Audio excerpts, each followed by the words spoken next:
Buenos días. Vamos a continuar con el tema 9, en el punto en el que lo dejamos.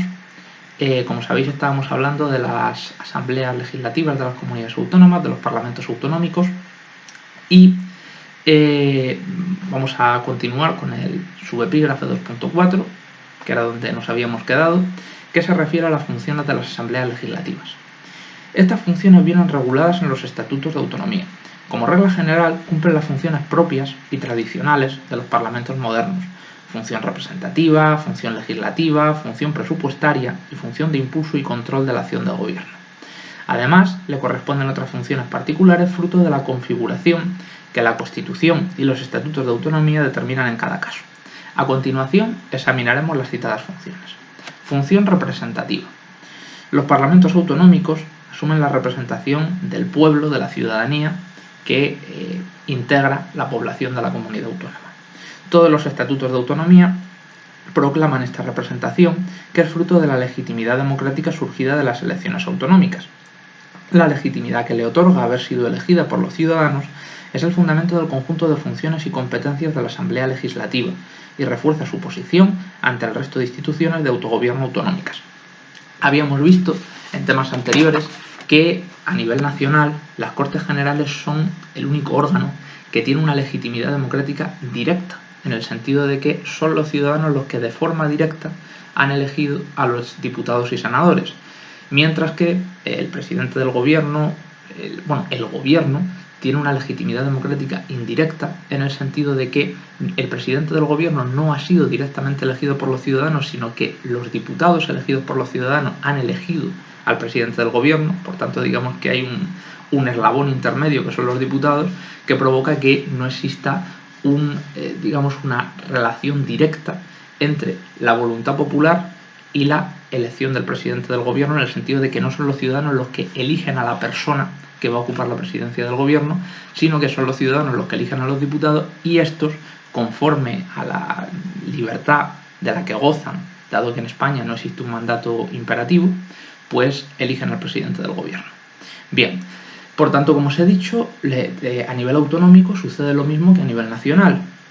La Asamblea Legislativa Autonómica, el Parlamento Autonómico, goza de una legitimidad democrática directa al haber sido sus integrantes elegidos directamente por los ciudadanos, a diferencia de lo que pasa con el gobierno, que tiene esa legitimidad democrática indirecta, en el sentido de que el presidente del gobierno ha sido elegido por los representantes de los ciudadanos, pero no ha sido directamente elegido por los ciudadanos. Y los ministros, pues, ni siquiera han sido elegidos por el Parlamento, sino que es el presidente del gobierno el que los elige.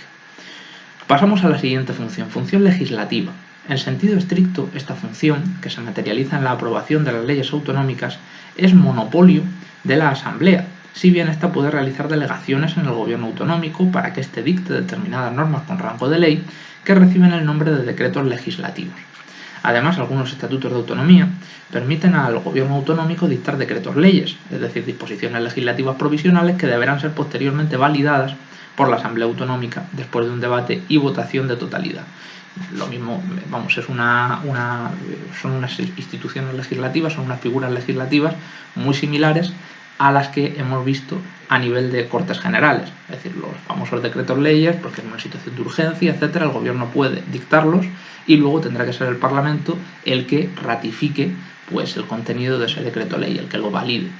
Bien, de otro lado, los parlamentos autonómicos pueden promover la actividad legislativa estatal, solicitando del gobierno del Estado la adopción y presentación de proyectos de ley ante las Cortes Generales, o bien presentando directamente proposiciones de ley ante las Cortes, con la facultad en este caso de delegar hasta un máximo de 3 diputados para su defensa en el acto de toma en consideración por el Pleno de aquellas, según el artículo 87.2 de la Constitución.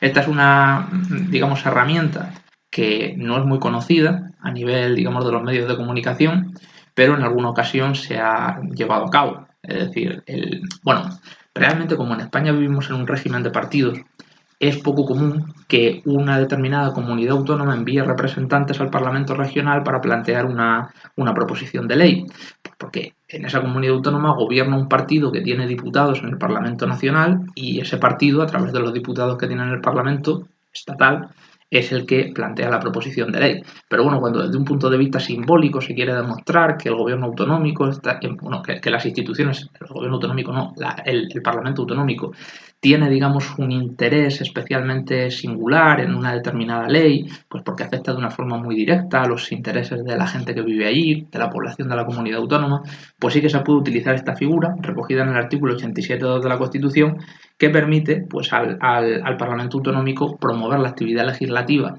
del Parlamento Nacional, enviando unos representantes allí para que defiendan una proposición de ley que plantean a las Cortes Generales para su aprobación. Aunque, como digo, es poco común. Normalmente es el partido al que coincide con el partido que tiene la mayoría parlamentaria en el Parlamento Autonómico, el que a través de sus diputados en el Parlamento Estatal presenta directamente la proposición de ley y no recurre a que sea el Parlamento Autonómico el que la impulse. Bien, en lo que se refiere a la iniciativa legislativa autonómica, puede ser ejercida tanto por el Gobierno de la Comunidad Autónoma, proyectos de ley, como por los diputados integrantes del propio Parlamento.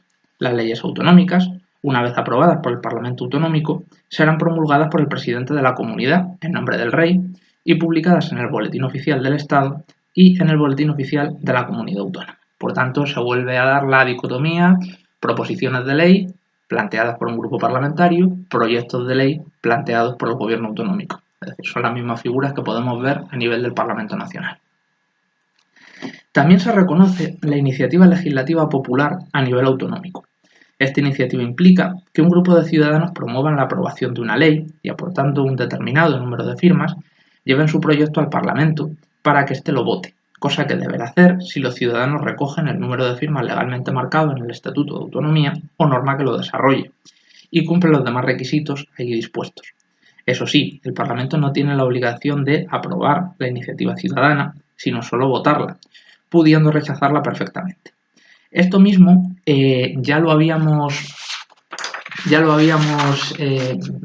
visto en relación con el Parlamento Nacional, y es que en España las vías de democracia participativa, es decir, las vías que permiten a los ciudadanos participar en política haciendo algo más que votar a unos diputados, unos senadores, una vez cada 4 años, pues son prácticamente inexistentes, por no decir inexistentes.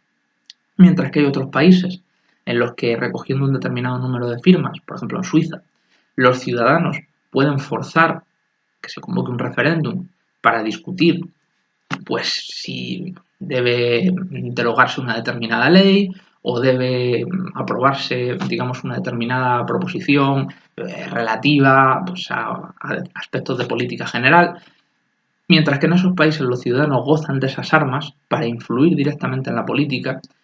Aquí en España esto no es así. Es decir, en España los ciudadanos no tienen la capacidad de forzar la convocatoria de un referéndum, sino que será el gobierno el que lo convoque, que tiene la potestad para hacerlo, y la única figura que existe tanto a nivel autonómico como a nivel del Parlamento Central es la iniciativa legislativa popular, que obliga a los ciudadanos pues, a recoger un determinado número de firmas, 500.000, o en el caso de una determinada comunidad autónoma pueden ser, pues dependiendo de la comunidad, se suele poner un porcentaje, el porcentaje del 5% del censo electoral o del 3%. Y si consiguen esas firmas, pues pueden presentar con el aval de las firmas una proposición de ley ante el Parlamento y el Parlamento la votará. Es decir, pero el hecho de que hayan recabado las firmas solamente les abre la puerta para presentar la proposición de ley, pero no garantiza que se vaya a aprobar, ni garantiza que pueda haber ningún tipo de participación ciudadana ni de influencia ciudadana en el resultado de esa proposición de ley, en que se apruebe o no se apruebe, más allá de presentarla en el Parlamento, entregársela a la mesa, que la mesa lo tramite y que se vote. Como digo, esto es tremendamente injusto porque la calidad democrática de un país se mide en gran medida por la capacidad que tienen los ciudadanos de participar en política, de influir en la política y de asegurar pues que su voluntad, sus preferencias, sus proyectos estén presentes en la mesa de la política en lugar de ser rehenes durante toda la legislatura de unos diputados que perfectamente pueden haber prometido 300 cosas en su programa electoral y no cumplir ninguna. Pues bien, lo que os acabo de decir.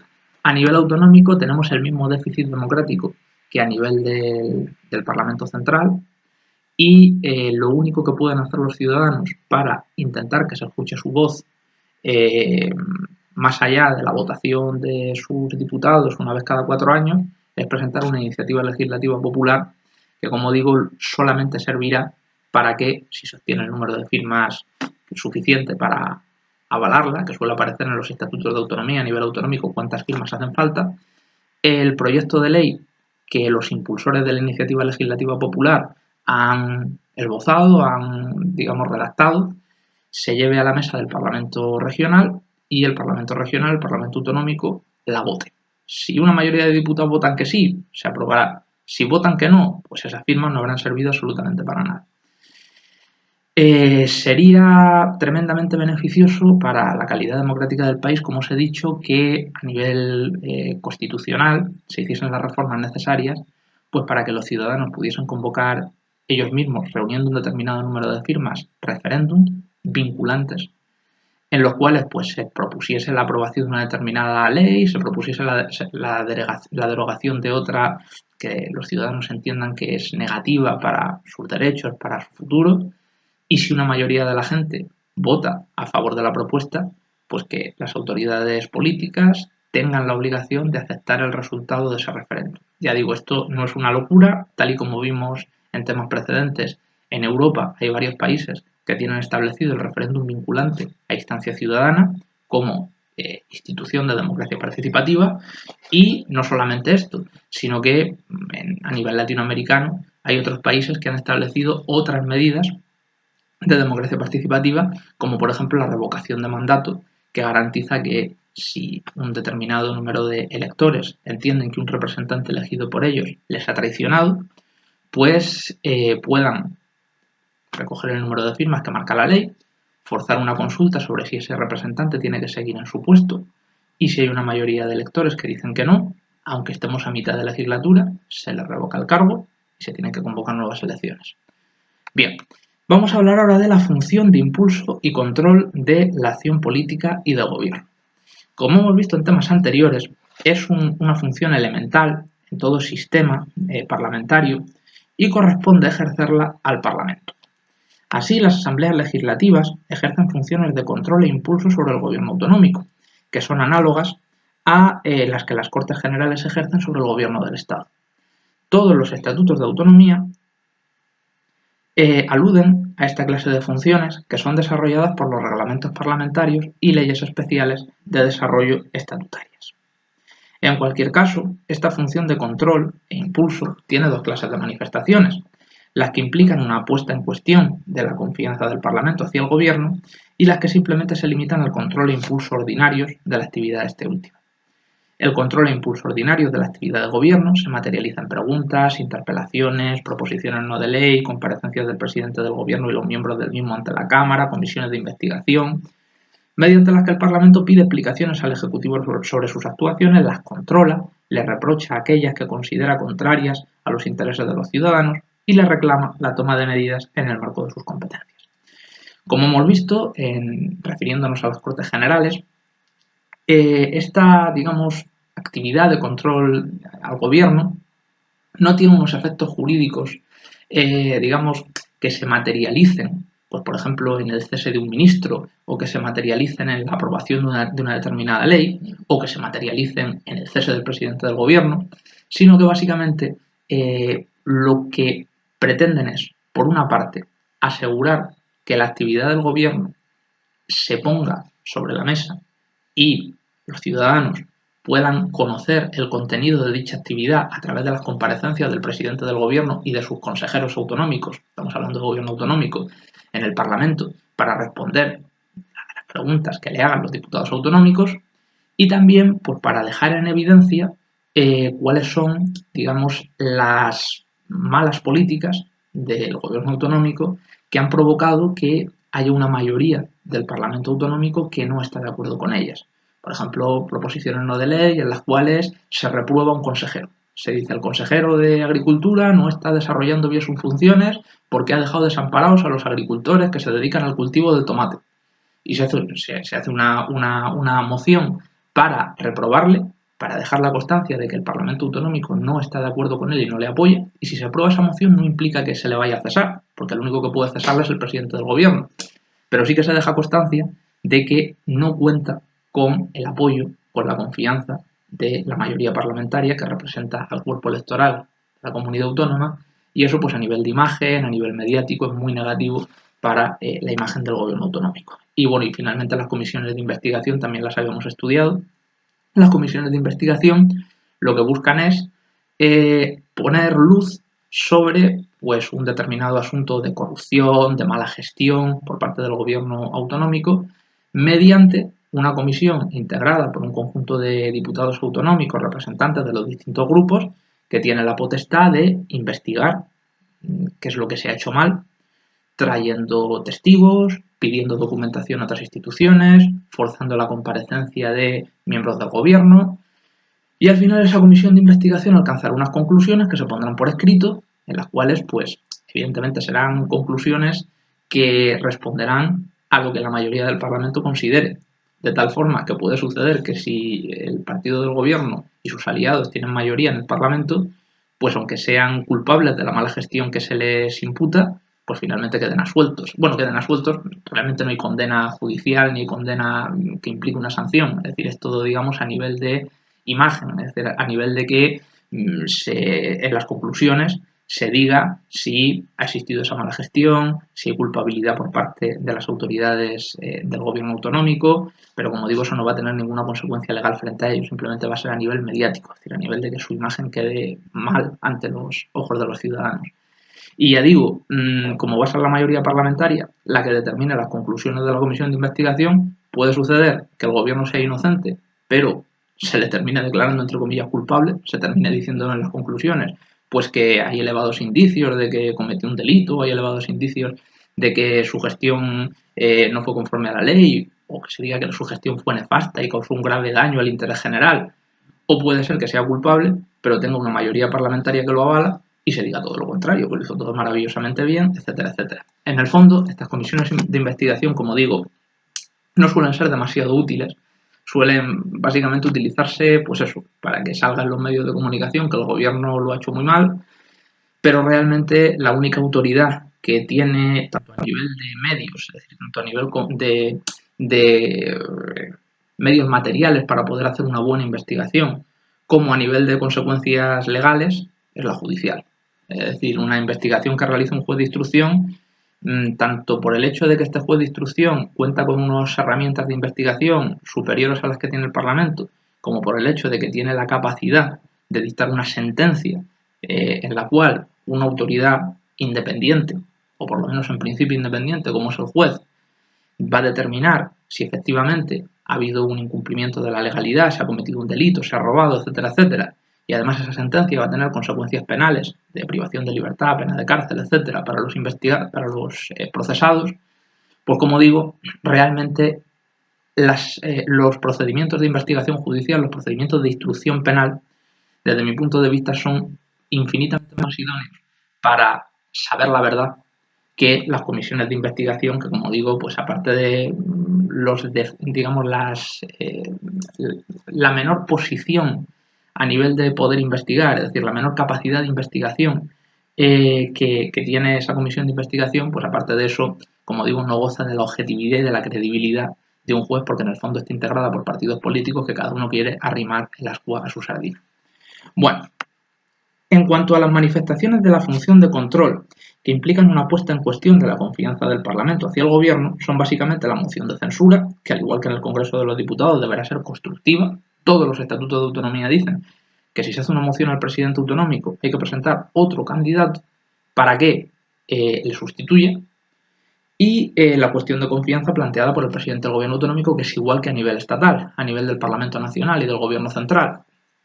El presidente del Gobierno entiende que está siendo cuestionado y entiende que, digamos que su línea política o sus decisiones de política general no pueden no contar con el apoyo del Parlamento, ve que su imagen está cuestionada y entonces pues comparece y dice, señores, esta es mi política, esta es mi línea de actuación. Sé que ha sido cuestionada por ustedes y entonces me pongo a su disposición, pongo mi cargo a su disposición. Y en el Parlamento se vota si se le apoya o no se le apoya, si se apoya o no se apoya su gestión, y eso tendrá efectos jurídicos vinculantes, porque si se dice que sí, si se dice que se le apoya, seguirá en el cargo, pero si se dice que no, automáticamente será cesado, sin posibilidad de echarse atrás.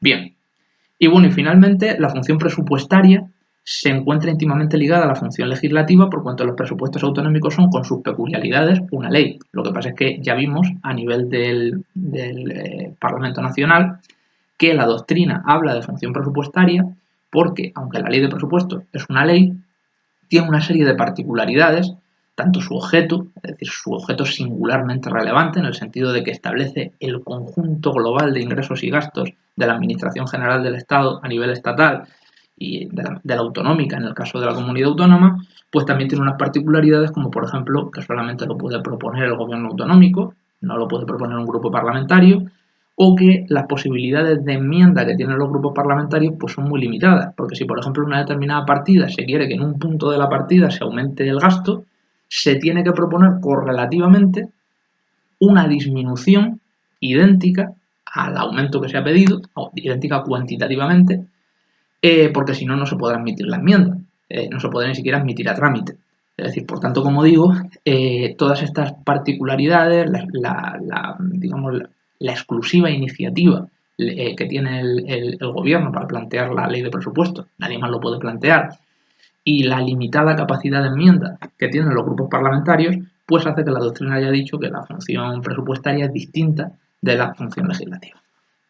Bueno, vamos a hablar para concluir de otras funciones de las que goza el Parlamento Autonómico.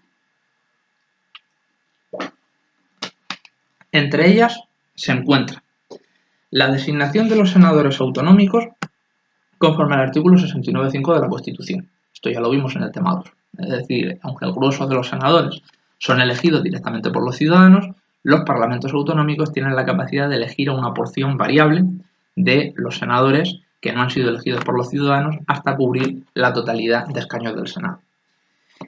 También la segunda función que tiene el Parlamento Autonómico es la interposición de recursos de inconstitucionalidad y la personación ante el Tribunal Constitucional en los procedimientos derivados de aquellos cuando existe un interés legítimo de la comunidad autónoma. En tercer lugar, participación en la función legislativa del Estado mediante el ejercicio de la iniciativa legislativa del artículo 87.2 de la Constitución, lo que os dije, plantear proposiciones de ley al Parlamento Nacional y mandar a unos representantes de la comunidad autónoma, hasta 3, para que defiendan esas proposiciones. En cuarto lugar, la potestad de solicitar al Gobierno del Estado que celebre tratados internacionales beneficiosos para la comunidad autónoma. No pueden obligarle, pero se lo pueden proponer. En quinto lugar, aprobación o ratificación de los convenios de cooperación firmados con otras comunidades autónomas. Cuando tienen intereses comunes se pueden firmar convenios en virtud de los cuales pues, las instituciones autonómicas se comprometen a cooperar en una determinada materia en la que entienden que si trabajan conjuntamente pues pueden obtener mejores resultados que si cada uno va por su lado. En sexto lugar, elección y nombramiento de determinados altos cargos públicos y titulares de otras instituciones autonómicas como el defensor del pueblo de la comunidad autónoma que es elegido por la Asamblea Legislativa. En séptimo lugar, propuesta de candidatos a magistrados del Tribunal Constitucional al Senado, conforme al artículo 184.7 del reglamento del Senado. Si bien es el Senado el órgano competente para decidir a cuáles promueve finalmente, la comunidad propone, pero el Senado decide cuáles son los candidatos que finalmente va a proponer para miembros del Tribunal Constitucional. Y por último, propuesta de candidatos a magistrados de la Sala de lo Civil y Penal del Tribunal Superior de Justicia de la Comunidad Autónoma, conforme ya vimos. Es decir, este es uno de los casos más obscenos de politización de la justicia que existe, porque al menos uno de los miembros de la Sala de lo Civil y Penal del Tribunal Superior de Justicia de la Comunidad Autónoma va a ser elegido por los parlamentarios de la Comunidad Autónoma, lo cual provoca que si luego tiene que juzgar a esos parlamentarios o tiene que juzgar a gente del partido político de esos parlamentarios que ha cometido actos de corrupción, pues su independencia se ve en entredicho. Bueno, hemos terminado con esto. La figura del Parlamento Autonómico, de la Asamblea Legislativa Autonómica, y vamos a hablar ahora del presidente autonómico. Posición institucional. Esta figura viene regulada en el artículo 152 de la Constitución como parte esencial de la organización institucional autonómica de las comunidades creadas conforme a la vía especial. Dicho precepto establece que el presidente y los miembros del Consejo de Gobierno que él dirige serán políticamente responsables ante la Asamblea y que el presidente ostentará la dirección del Consejo de Gobierno y la suprema representación de su comunidad, así como la representación ordinaria del Estado en ella. Por tanto, la figura del presidente ocupa un lugar singularmente relevante en el seno del Poder Ejecutivo Autonómico, dirigiendo la acción de gobierno en los términos que desarrollarán los estatutos de autonomía y leyes institucionales autonómicas. En todo caso, el presidente siempre será elegido por el Parlamento Autonómico con un procedimiento de investidura sumamente similar al del presidente del Gobierno del Estado, si bien con algunas especificidades. El procedimiento de nombramiento consta de dos fases. En primer lugar, se formaliza la propuesta de candidato, que puede ser uno o varios, el cual deberá ser diputado autonómico necesariamente. Tras proponerse al candidato o candidatos, este o estos realizarán ante la Cámara la presentación de su programa, se producirá un debate sobre su candidatura y se votará la misma. Para ser elegido en primera vuelta, el candidato deberá contar con la mayoría absoluta de los votos. De no lograrla, podrá ser elegido por mayoría simple en la segunda votación, que se celebrará 48 horas después de la primera. Si tampoco consigue mayoría en esta segunda votación, el proceso descrito hasta ahora volverá a repetirse el número de veces que sea necesario hasta conseguir un candidato investido, si bien con el límite temporal de 2 meses desde la primera votación de investidura. Si en esos 2 meses no se logra investir un candidato, algunos estatutos de autonomía establecen que se disolverá el Parlamento y se convocarán nuevas elecciones, mientras que otros disponen que será investido el candidato del partido que tenga más escaños en su grupo parlamentario. Vemos, por tanto, que existe una similitud muy importante respecto de la forma de elección del presidente del gobierno nacional. Diferencia que no hay ronda de consultas con el rey, lo cual demuestra hasta qué punto es inútil, digamos, ese formalismo. Es decir, aquí no se reúnen los representantes de los grupos parlamentarios con el rey para que luego el rey proponga un candidato, sino que simplemente los candidatos se presentan en la mesa del Congreso y se les vota. Y por otra parte, la segunda diferencia muy relevante que hay en la mesa del Parlamento Autonómico. Y por otra parte, la segunda diferencia relevante que hay es que, aunque la mayoría de comunidades autónomas establecen que si ningún candidato a presidente del gobierno logra la confianza del Parlamento en 2 meses, se vuelven a convocar elecciones autonómicas, hay algunos estatutos que dicen que si en esos 2 meses no se ha logrado que el Parlamento apoye a un determinado candidato y logre la investidura, el candidato del grupo parlamentario que tenga más escaños pasará automáticamente a ser presidente del gobierno autonómico para evitar nuevas elecciones. Aunque, como digo, en la gran mayoría de los casos de las comunidades autónomas se repite el régimen estatal. Es decir, si en los 2 meses posteriores al inicio del proceso de investidura nadie ha logrado el apoyo, ningún candidato ha logrado el apoyo del Parlamento, se disuelve y se convocan nuevas elecciones autonómicas. Bien. El presidente del gobierno autonómico será nombrado por el rey con el refrendo del presidente del gobierno del Estado, artículo 64.1 de la Constitución, y como hemos dicho, debe ser miembro de la Asamblea Legislativa Autonómica, por lo que goza del estatuto parlamentario, aparte de otras prerrogativas complementarias que se le otorgan y varían dependiendo de la comunidad autónoma. Las causas del cese de los presidentes autonómicos también vienen reguladas en los estatutos de autonomía y son celebración de nuevas elecciones, aprobación de una moción de censura, pérdida de una cuestión de confianza, fallecimiento, dimisión o incapacitación judicial para el ejercicio de su cargo, condena penal firme que implique la inhabilitación para el ejercicio de cargos públicos. En los 3 primeros supuestos de cese, celebración de nuevas elecciones, aprobación de una moción de censura o pérdida de una cuestión de confianza, el presidente deberá seguir ejerciendo su cargo en funciones hasta que tome posesión del mismo su sucesor. Bien, hablamos ahora de las funciones del presidente del gobierno autonómico. Funciones representativas. En primer lugar, el presidente ejerce la representación ordinaria del Estado en su comunidad autónoma, lo cual encaja en la idea de integración jurídico-política de la comunidad autónoma en el Estado. Por tanto, el presidente de la comunidad autónoma es, aparte del presidente de todas las personas que forman la población de la comunidad autónoma, el representante ordinario del Estado dentro de la comunidad autónoma. Es decir, ejerce la representación del Estado de España dentro de la comunidad autónoma. Esta función de representación ordinaria se materializa en las siguientes potestades. Primero, promulgar las leyes y normas autonómicas en nombre del Rey, ordenando su publicación en el Boletín Oficial Autonómico y en el BOE. Segundo, ordenar la publicación de los nombramientos de ciertos cargos institucionales, como el presidente del TSJ, del Tribunal Superior de Justicia, de la Comunidad Autónoma. Tercero, solicitar colaboración de las autoridades del Estado que ejercen sus funciones en la comunidad. Cuarto, el resto de atribuciones que otorgan el Estatuto de Autonomía y las leyes que lo desarrollan. Las anteriores atribuciones son marcadamente simbólicas y se reducen a dar fe y publicidad de los actos que otras instituciones realizan y que se incorporan al ordenamiento jurídico estatal, como es el caso de las leyes que el Parlamento Autonómico aprueba.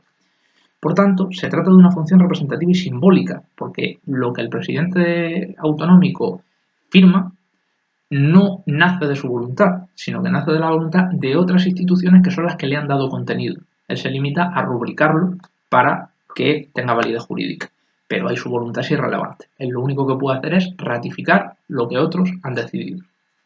Por tanto, se trata de una función representativa y simbólica que no debe confundirse con la encomendada al delegado del Gobierno en la comunidad autónoma, conforme al artículo 154 de la Constitución, y que se concreta en dirigir la administración del Estado en el territorio de la comunidad autónoma. Por ejemplo, las fuerzas de seguridad del Estado allí desplegadas conforme a las instrucciones del Gobierno central.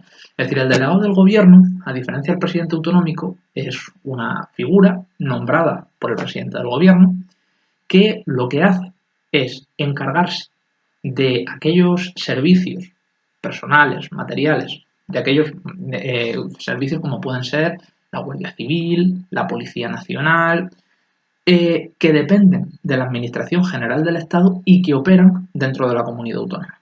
Por tanto, mientras que el presidente del gobierno es la cabeza del gobierno autonómico, el delegado del gobierno es la persona nombrada por el presidente del gobierno para dirigir en nombre del presidente del gobierno a estos medios materiales y humanos, básicamente fuerzas de seguridad del Estado, que no dependen de la comunidad autónoma, sino que dependen del gobierno central, que forman parte de la Administración General del Estado.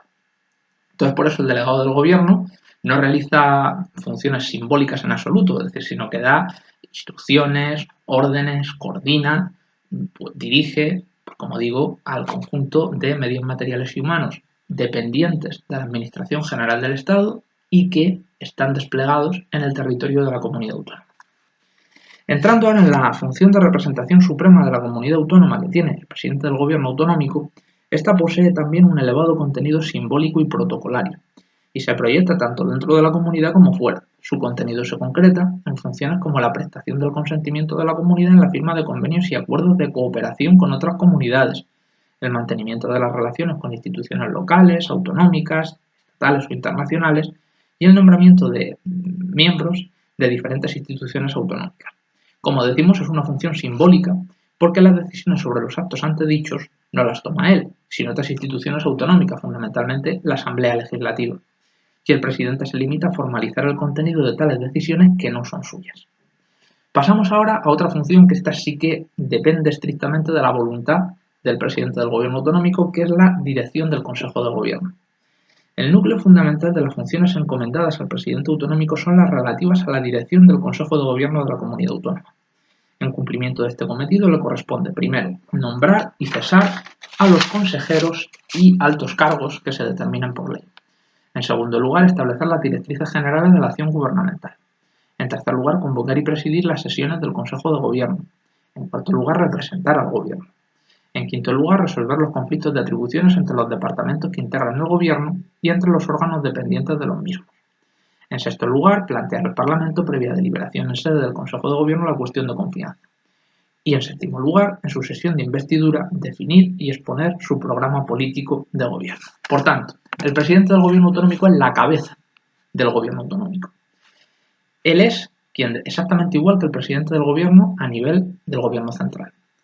Entonces, él decide cuántos ministerios, que en las comunidades autónomas no se llaman ministerios, se llaman consejerías, hay dentro de su gobierno. ¿Quién ocupa cada una de esas consejerías? ¿Quién es el consejero? ¿Quién es la cabeza de cada una de esas consejerías? Los puede cesar libremente, es decir, no tiene que dar explicaciones a nadie y es la única autoridad competente para cesarlos. Él es quien decide cuáles son las competencias propias de cada una de esas consejerías.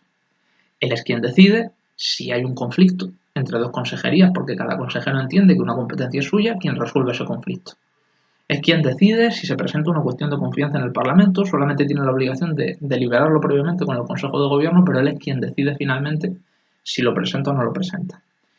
Es quien, en la sesión de investidura parlamentaria, defiende su programa político, en un contexto en el que todavía no hay consejeros, porque él se presenta solo como candidato a presidente del Gobierno y si le dan su confianza luego nombra a los consejeros.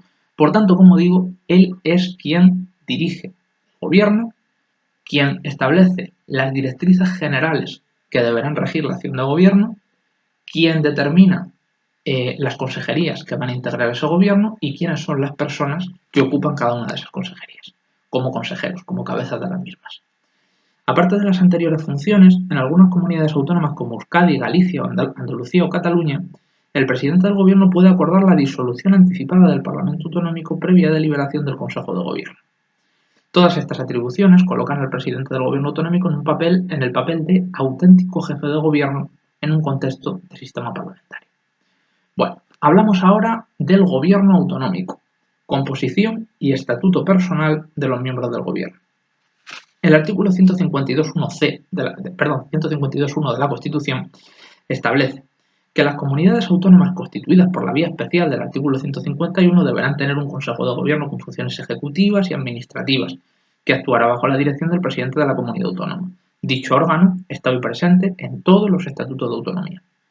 Componen el gobierno, el presidente de la comunidad autónoma y los consejeros, libremente nombrados y cesados por él. Algunos estatutos de autonomía prevén la figura de un vicepresidente o consejero primero. Pues bien, los consejeros son los titulares de los diversos departamentos o consejerías en que se estructura la administración autonómica. De hecho, se reproduce en gran medida el esquema organizativo y de funcionamiento tradicional del Consejo de Ministros estatal. Así, en lo que concierne a las reglas de funcionamiento del Consejo de Gobierno, su convocatoria y fijación del orden del día corresponde al presidente. Los acuerdos del Consejo de Gobierno se tomarán por mayoría simple y, en caso de empate, el presidente gozará de voto particular. Para la válida constitución del Consejo de Gobierno será precisa la asistencia del presidente o quien le sustituya en caso de imposibilidad de asistir. Y por lo general, las deliberaciones, lo que se discute allí, son reservadas y secretas, salvo acuerdo en contrario del propio Consejo. Por tanto, en el Consejo de Gobierno autonómico, el presidente es quien lo convoca y fija su orden del día. Lo que allí se discuta sobre, digamos, las decisiones a tomar en relación con cada uno de los puntos del orden del día, se votará por mayoría, pero el presidente del gobierno tiene voto particular. O sea que si hay un empate, su voto vale por 2 y desempata. Y aunque el gobierno autonómico es un órgano colegiado donde, en teoría, si hay una mayoría de consejeros que votan en contra de lo que dice el presidente, pues la decisión de esa mayoría de votos se antepondrá al criterio del propio presidente, porque es un órgano colegiado. Es muy raro que un consejero vaya a votar en contra de lo que promueve el presidente, porque el presidente tiene la capacidad de cesarlo.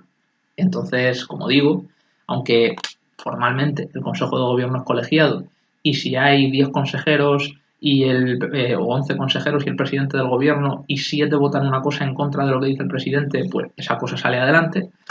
Será muy raro que se atrevan a desautorizar al presidente porque el presidente al día siguiente puede cesarlos y nombrar a otros. Además de las funciones vinculadas a su condición de miembros del Consejo de Gobierno, los consejeros dirigen y determinan la organización de su departamento o consejería, ejerciendo potestades reglamentarias y elaborando proyectos normativos relacionados con las materias de su competencia. Aparte, nombran o en su caso proponen al presidente el nombramiento de los altos cargos adscritos a su departamento. Para ser consejero, a diferencia de lo que sucede con el presidente autonómico, no se precisará tener la condición de diputado autonómico. Por tanto, el principio departamental que habíamos visto en relación con el gobierno central se reproduce a nivel autonómico. Cada una de las grandes ramas de la administración autonómica, sanidad, educación, medio ambiente, consumo, van a tener una consejería. Esa consejería será el departamento que se encargará de ejercer las competencias autonómicas en ese ámbito. Estará dirigido por el consejero de sanidad, consumo, medio ambiente, etcétera, etcétera. Y ese consejero será quien, con plena libertad, o en algunos casos pidiendo previamente permiso al presidente autonómico, nombre a los distintos cargos, altos cargos, que estarán por debajo de él y que dirigirán cada uno de los departamentos en los que se subdivide esa competencia general a la que se refiere su consejería. Por ejemplo, a nivel educativo, la Consejería de Educación. Y dentro de la Consejería de Educación está, pues, universidades, enseñanza secundaria, pues dentro de, digamos, cada una de esas subáreas puede tener una dirección general que se encargue, digamos, de cada una de ellas. Y el director general será nombrado por el presidente autonómico. Entonces, perdón, por el presidente autonómico, por el consejero. Entonces, como digo, se reproduce el principio departamental del que habíamos hablado a nivel del gobierno central, y es que cada una de las consejerías se encargará de dirigir cada una de esas ramas de política general autonómica de las que he hablado, tendrá un conjunto de medios materiales y humanos jerarquizado, subdividido en departamentos menores, cada uno de los cuales tendrá una especialidad, se dedicará a cada una de las submaterias a las que se refiere esa competencia general. Y la cabeza del departamento, la suprema autoridad del departamento, será el consejero, con capacidad de nombrar a los altos cargos que estarán por debajo de él para ejercer esto. Y tendrá bajo su dirección al conjunto de medios, materiales y humanos de los que goza la comunidad autónoma para desarrollar esas competencias. Pues, por ejemplo, en el caso de la educación, al conjunto de profesores de enseñanza secundaria, primaria, universitarios, etcétera, que prestan servicios en el ámbito de la administración autonómica. Bien, funciones del gobierno. Las principales funciones que se encomiendan al gobierno autonómico se proyectan en tres ámbitos. En primer lugar, asume funciones de dirección política de la comunidad. En segundo lugar, funciones de dirección administrativa. Y finalmente, potestades normativas. En cuanto a las funciones de dirección política, el gobierno contribuye a la determinación y aplicación de las orientaciones y decisiones políticas fundamentales. Y ello se concreta, entre otras, en las siguientes facultades. Determinar las directrices de la acción del gobierno, siendo el presidente el máximo responsable de ello. Es decir, la estrategia política, la orientación política, los objetivos políticos, qué es lo que pretende el gobierno autonómico. Y, digamos, esa línea política se materializará a través de las competencias que el gobierno autonómico tiene como poder ejecutivo de la comunidad autónoma y también a través de la iniciativa parlamentaria cuando para desarrollar sus proyectos, sus objetivos, no le baste con sus competencias, sino que también necesite la aprobación de leyes. En ese caso, pues planteará proyectos de ley en el Parlamento Autonómico para que se aprueben. En segundo lugar, elaborar los presupuestos de la comunidad, sin perjuicio del examen, enmienda y aprobación por el Parlamento, lo mismo que pasa a nivel nacional. El único que puede presentar los presupuestos generales es el gobierno autonómico. En tercer lugar, aprobar proyectos de ley para su trámite en el Parlamento Autonómico. El gobierno autonómico aprueba el proyecto, se presenta en el Parlamento y ya se verá si el Parlamento decide, a su vez, aprobarlo y darle validez. Por tanto, el gobierno no es que apruebe el proyecto, aprueba presentar el proyecto al Parlamento. El Parlamento ya decide si vota a favor o en contra. Se presentan enmiendas, en fin, lo propio de la discusión parlamentaria. En cuarto lugar, acordar la interposición de recursos de inconstitucionalidad y conflictos de competencia ante el Tribunal Constitucional.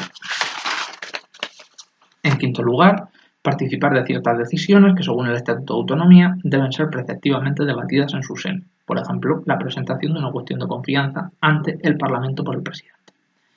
Aparte de lo anterior, el Gobierno de la Comunidad Autónoma asume funciones de dirección administrativa respecto de la Administración Autonómica, siendo competente para establecer su estructura en el marco de lo dispuesto por las leyes, así como para nombrar y separar a los altos cargos de la Administración. Lo que os dije, el número de consejerías que tenga una comunidad autónoma va a variar tremendamente dependiendo de la comunidad autónoma. No todas tienen que tener las mismas consejerías. Y esto lo estamos viendo con los últimos gobiernos de coalición que han salido de las últimas elecciones autonómicas que tuvimos, que ha provocado una multiplicación de las consejerías y dentro de las consejerías de los altos cargos.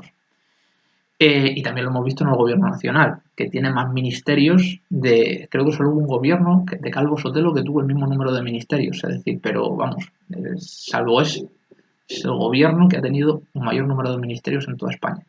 Aquí en Murcia, por ejemplo, nos encontramos con que el número de consejerías se ha multiplicado Y dentro de las consejerías el número de direcciones generales también ha crecido exponencialmente. Eso supone un aumento del gasto público que no responde a ninguna razón de interés general. Responde al motivo de antes había un partido y tenía que meter a su gente, ahora hay dos partidos y también quieren meter a su gente para que tengan un sueldo público. Y como ninguno renuncia a las poltronas que tiene asignadas para que esa poltrona la ocupe alguien del otro partido y no aumente el gasto público, pues nos encontramos con una multiplicación de las poltronas. Totalmente artificial, totalmente innecesaria, que nos cuesta un montón de dinero, pero así son las cosas. Y ha pasado en Murcia y ha pasado a nivel nacional. Bueno, lo que os he comentado, es decir, es potestad del gobierno autonómico, al igual que del gobierno central, decidir cuántos ministerios, la comunidad autónoma cuántas consejerías hay, y dentro de cada consejería, pues el consejero, aunque en ocasiones tiene que pedir autorización al gobierno autónomo, al presidente del gobierno, elegir a las personas que van a ocupar las direcciones generales y también configurar cuáles van a ser esas direcciones generales y qué competencias van a tener. Bien.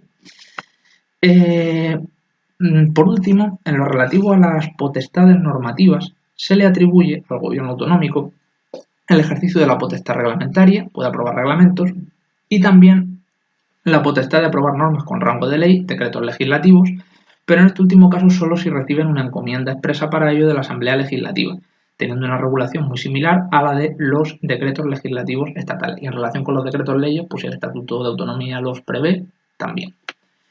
Bien, hablamos ahora de la responsabilidad política del gobierno. El presidente y los miembros del gobierno responden políticamente de forma solidaria ante el Parlamento, sin perjuicio de la responsabilidad directa de cada uno de ellos por su gestión. Las manifestaciones más contundentes de esta responsabilidad política son la moción de censura y la cuestión de confianza, cuya regulación es muy parecida en todas las comunidades autónomas y comparte los rasgos elementales de la que hemos visto en relación con el presidente del gobierno del Estado. En el caso de la moción de censura, debe ser constructiva, con un candidato alternativo que sustituirá al presidente si éste la pierde, lo cual sucederá si la mayoría absoluta de los diputados la apoya. Bien, vamos a hablar ahora, para concluir, de la administración autonómica. Todas las comunidades autónomas poseen una administración pública propia que resulta imprescindible para el ejercicio de sus competencias. Las comunidades tienen la potestad de organizar su administración, pero respetando las competencias del Estado para regular las bases del régimen jurídico de las administraciones públicas y el procedimiento administrativo común según el artículo 141.18 de la Constitución. Por tanto, cada comunidad autónoma deberá respetar las normas dictadas por el Estado en ejercicio de dicha competencia básica, que representará un límite a su potestad de organización de la administración pública. Para dar cumplimiento a esta competencia estatal, las Cortes Generales aprobaron en su día la Ley 30/1992, del 26 de noviembre, de régimen jurídico de las administraciones públicas y de procedimiento administrativo común, hoy sustituida por la Ley 39/2015, de 1 de octubre. Allí se regulan elementos inherentes al funcionamiento de toda administración pública en España, tales como los derechos básicos de los administrados o los requisitos elementales de todos los actos administrativos, como lo es la motivación del mismo. Es decir, las comunidades autónomas tienen una gran libertad para organizar su administración, pero todas las comunidades autónomas deben garantizar una serie de derechos elementales a los administrados. Y esos derechos elementales aparecen en la Ley 39/2015 de procedimiento administrativo común, que sustituye a la Ley 30/1992, que estuvo rigiendo casi 30 años. En esta ley básica estatal, que como digo, establece un conjunto de obligaciones generales para todas las comunidades autónomas y para la administración estatal, para la local, para cualquier administración. Es decir, una serie de principios, derechos y obligaciones elementales que deben regir en toda administración. Pues esta ley básicamente lo que hace es garantizar que, por ejemplo, todos los administrados en cualquier parte de España tengan derecho a que si la administración les responde ante todo tengan derecho a que la administración les responda a las solicitudes, reclamaciones que puedan presentar ante ella y que les respondan motivadamente, es decir, que les explique cuáles son los razonamientos jurídicos con base en los cuales les otorga o les deniega lo que han pedido. También se garantiza un derecho general de acceso a los expedientes administrativos en los que uno es interesado. Si yo, digamos, hay una determinada zona de mi municipio que se va a urbanizar y yo vivo en ella o vivo en una zona cercana y eso puede afectar, digamos, pues a mi calidad de vida o puede afectar al valor del terreno donde está mi casa, tengo derecho a acceder a ese expediente, a ver la información interna que tiene, los informes jurídicos, los informes técnicos, etcétera, etcétera. Es básicamente un principio que implica que todo administrado, todo ciudadano tiene derecho a acceder a los expedientes administrativos cuando tenga un interés legítimo personal en su contenido. Aunque la ley de transparencia ha ampliado ese concepto, bueno, pero esto ya sería enrollarse mucho. Como digo, estamos a modo de ejemplo, ya os he dicho que dentro de los derechos básicos que tienen todos los administrados a nivel nacional, tanto en las comunidades autónomas, en los ayuntamientos, a nivel central, está pues, el derecho a recibir una respuesta motivada a aquellas solicitudes que presenten, reclamaciones que presenten ante la administración, el derecho de acceso a los expedientes administrativos cuando tengan un interés legítimo en relación con el mismo, o el establecimiento de instituciones generales, como por ejemplo la revisión de oficio, que permiten al administrado reclamar la nulidad de una resolución administrativa, aunque se le haya pasado el plazo ordinario para recurrirla, cuando se dan determinadas circunstancias excepcionales, como que esa resolución administrativa vulnere sus derechos fundamentales. Entonces, básicamente, como digo, las comunidades autónomas deben respetar el contenido básico establecido en la Ley 39/2015, que regula el procedimiento administrativo común a nivel estatal, porque son garantías que, como digo, establecen unos derechos mínimos, básicos, elementales para todo administrado a nivel del Estado y garantizan una igualdad básica entre ciudadanos y el respeto a una serie de derechos y de bienes jurídicos que se consideran singularmente dignos de protección. Bien, la competencia antedicha, la competencia de la que acabamos de hablar, de establecer las bases del procedimiento administrativo común, no faculta al Estado para imponer medidas organizativas concretas a las comunidades autónomas, sino que simplemente faculta al Estado a establecer las bases del régimen jurídico de las administraciones públicas.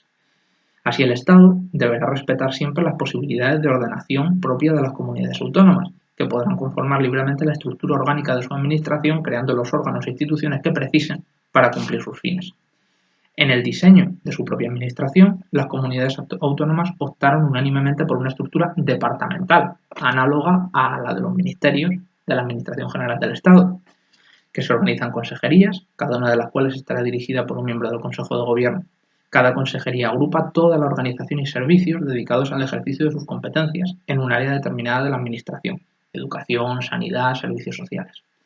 Por tanto, el bloque entero de competencias autonómicas se sectorializa o divide horizontalmente entre las consejerías, que son órganos de un mismo nivel jerárquico a cuyo frente está el consejero titular y cuya denominación y número variará dependiendo de la comunidad autónoma y del momento. Así, dos consejerías que antes estaban separadas pueden fusionarse y viceversa. Lo que os acabo de comentar, de que los gobiernos de coalición están provocando una multiplicación de las consejerías y a nivel estatal de los ministerios, pues para poder dar un sueldo público a a las personas singularmente queridas por los distintos partidos políticos que conforman el gobierno de coalición. Aunque esto desde un punto de vista organizativo sea innecesario y nos cueste mucho dinero.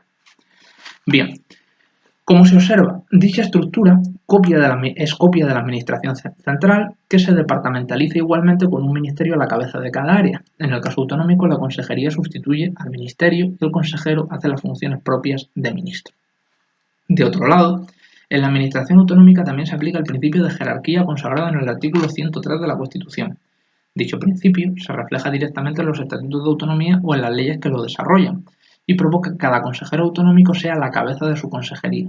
Por debajo de él está normalmente un viceconsejero, que ejerce las funciones delegadas del consejero, y un número variable de direcciones generales especializadas en una materia concreta de las que son competencia de la consejería. Pues el medio ambiente, Dirección General de Bosques, Dirección General de Playas, Dirección General de Sostenibilidad Ambiental y Calidad del Aire, etc. La administración autonómica se completa con órganos inferiores como servicios, secciones, negociados o secretarías técnicas, que esto los estudiaréis en Derecho Administrativo. Y son, pues bueno, órganos menores, cada uno de ellos con un conjunto de competencias, pues para conseguir que funcione de la mejor forma posible la consejería. Esto responde también al principio de desconcentración que habíamos visto en relación con el gobierno central. Como las competencias del ministerio, en este caso de la consejería, son muchas, pues se establecen departamentos, cada uno, bueno, subdepartamentos, cada uno de ellos con una obligación o una misión concreta en el desarrollo de las competencias, pues para asegurar que todo se hace bien, porque si todas las competencias tuvieran que ser ejercidas por un solo órgano, pues sería materialmente imposible debido a la carga de trabajo. Bueno, y ya para concluir, vamos a hablar de otras instituciones creadas por los estatutos de autonomía. Consejos consultivos. 16 de las 17 comunidades autónomas han creado uno propio. Están integrados por juristas de reconocido prestigio, designados por las asambleas legislativas autonómicas. Su función es emitir dictámenes sobre leyes y actos administrativos autonómicos, determinando en ellos si son o no conforme a derecho. Sus dictámenes no vinculan a la administración autonómica, pero en diversos supuestos es preciso que ésta se los pida antes de resolver sobre un determinado asunto. Por ejemplo, cuando se plantea la revisión de oficio de una norma autonómica.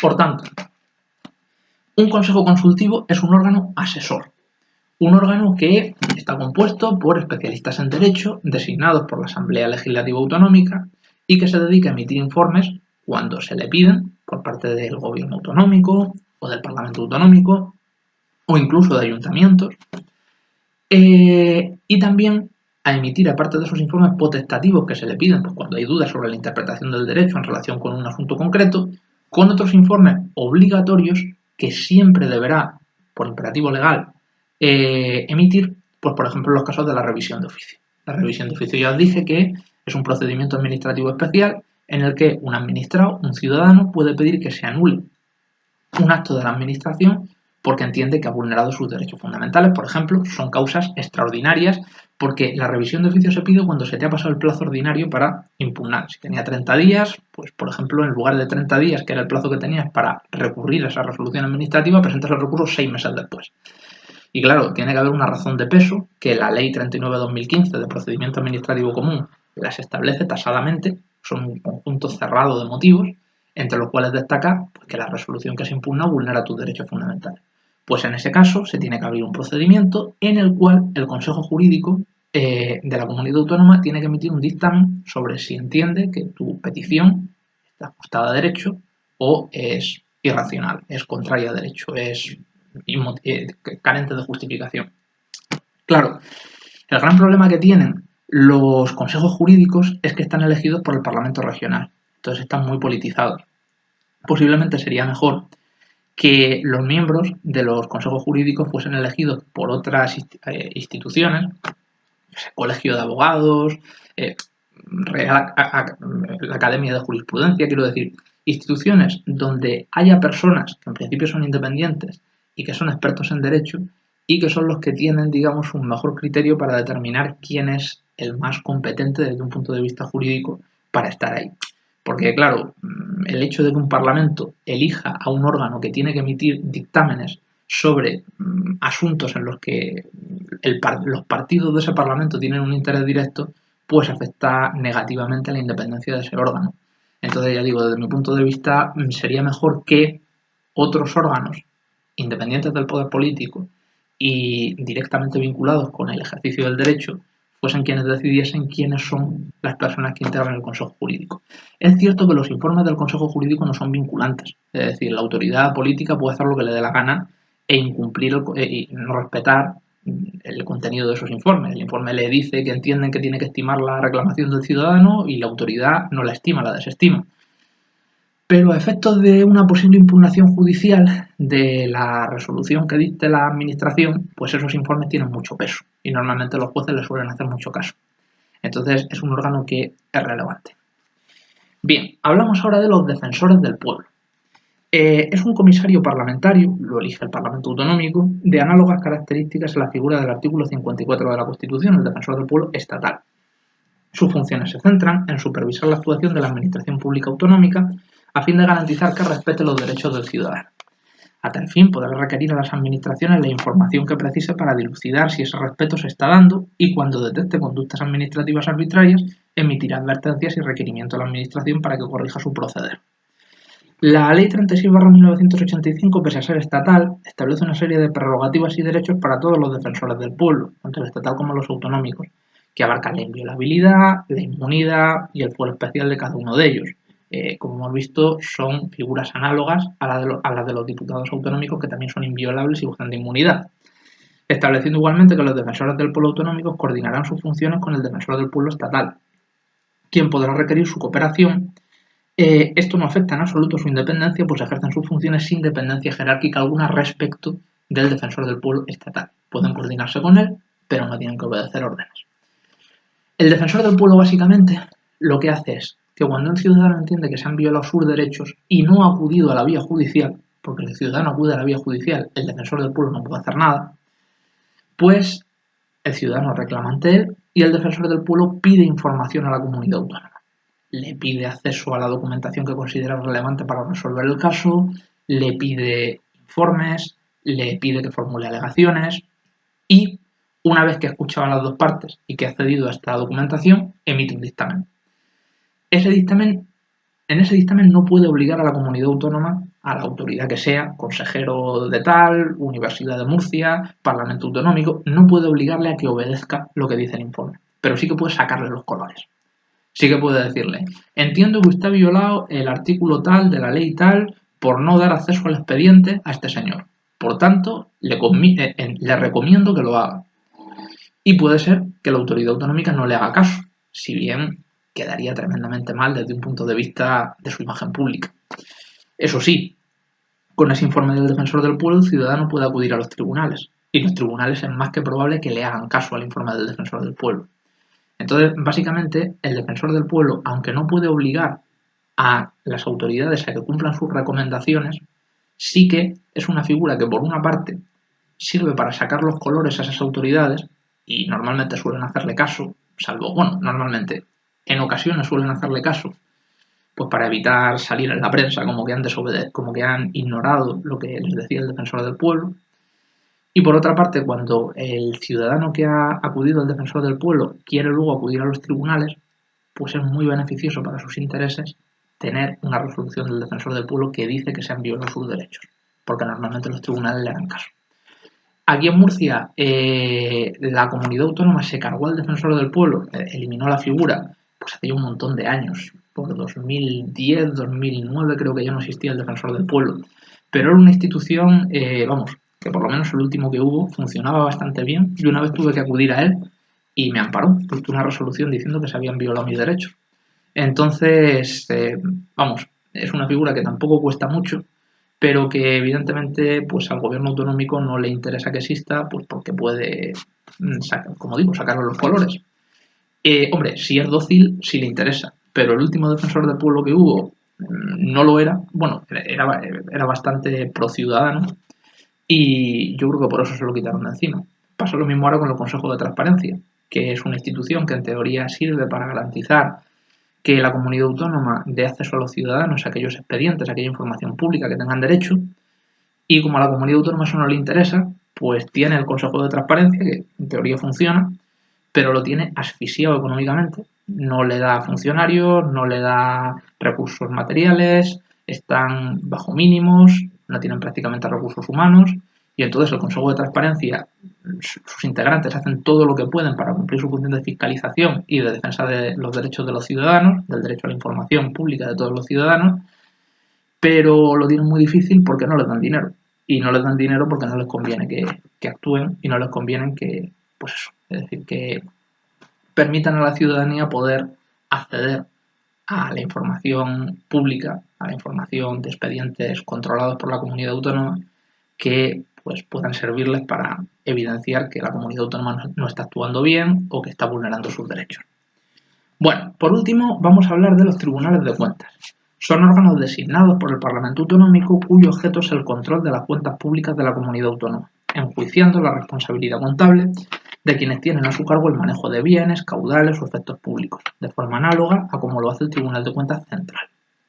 Los tribunales de cuentas ejercen un control no jurisdiccional, no pertenecen al Poder Judicial y deberán coordinar su actuación con el Tribunal de Cuentas Central mediante el establecimiento de criterios y técnicas comunes de fiscalización que garanticen la mayor eficacia en los resultados y eviten la duplicidad en las actuaciones fiscalizadoras. El Tribunal de Cuentas básicamente lo que hace es, previa denuncia, Pues controlar si los representantes públicos, ayuntamiento, comunidad autónoma, han gestionado los bienes públicos, el dinero público, el patrimonio público, de una forma gravemente dañosa para el interés general. Que puede que no sea delito, pero que implica pues, una negligencia muy grave que, como digo, ha causado un perjuicio económico grave a los ciudadanos.